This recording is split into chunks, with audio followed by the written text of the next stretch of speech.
Hello, কেমন আছো সবাই? আমি সৃজিতা।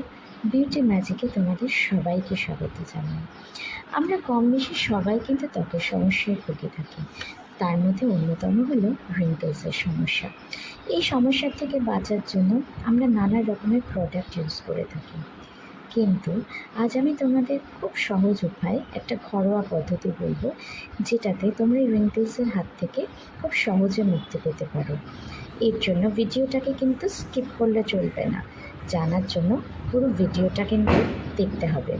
তাহলে চলো শুরু করা যাক, কিভাবে আমরা বাড়িতে এই রিঙ্কেলসের হাত থেকে বাঁচতে পারি। আমরা যারা রোজ বাইরে বেরোই তাদের ক্ষেত্রে এই সমস্যা খুব তাড়াতাড়ি দেখা যায়।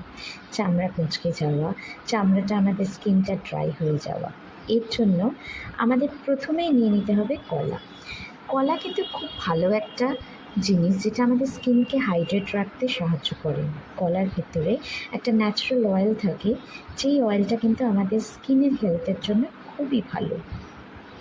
কলার সাথে সাথে আমাদের দ্বিতীয় যে উপকরণটা নিয়ে নিতে হবে সেটা হলো টক দই।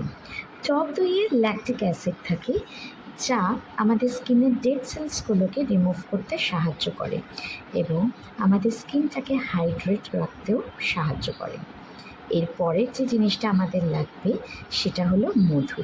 মধুতে একটা অ্যান্টি এজিং আছে, যেটা আমাদের এজকে ধরে রাখতে সাহায্য করে।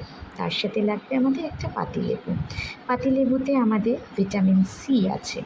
এবার একটা পাত্রে অর্ধেক কলা, 1 ছোটো চামচ মধু এবং 1 ছোটো চামচ পাতিলেবুর রস, 1 ছোটো চামচ টক দই নিয়ে খুব ভালো করে এই মিশ্রণটাকে মিশিয়ে নিতে হবে। খুব একটা স্মুথ ব্যাটারের মতো তৈরি করতে হবে, যেটাতে আমাদের স্কিনের ওপরে একটা থকথকে মাস্ক যাতে আমরা অ্যাপ্লাই করতে পারি সেরম যেন হয়। এই পেস্টটা তৈরি করে নেওয়ার পরে আমরা এটাকে মুখে 15 মিনিটের জন্য লাগিয়ে রাখবো। 15 মিনিট পরে মুখটাকে লিউকওয়ার্ম ওয়াটার বা ঈশাতোষ্ণ গরম জল দিয়ে ভালোভাবে ধুয়ে নেব। এই প্যাকটা যদি সপ্তাহে আমরা 4 বার ব্যবহার করি, তাহলে খুব সহজে রিঙ্কেলসের হাত থেকে আমরা মুক্তি পেতে পারবো। যদি ভিডিওটা ভালো লেগে থাকে তাহলে সাবস্ক্রাইব করো, লাইক করো এবং আমার সাথে থেকো। Thank you.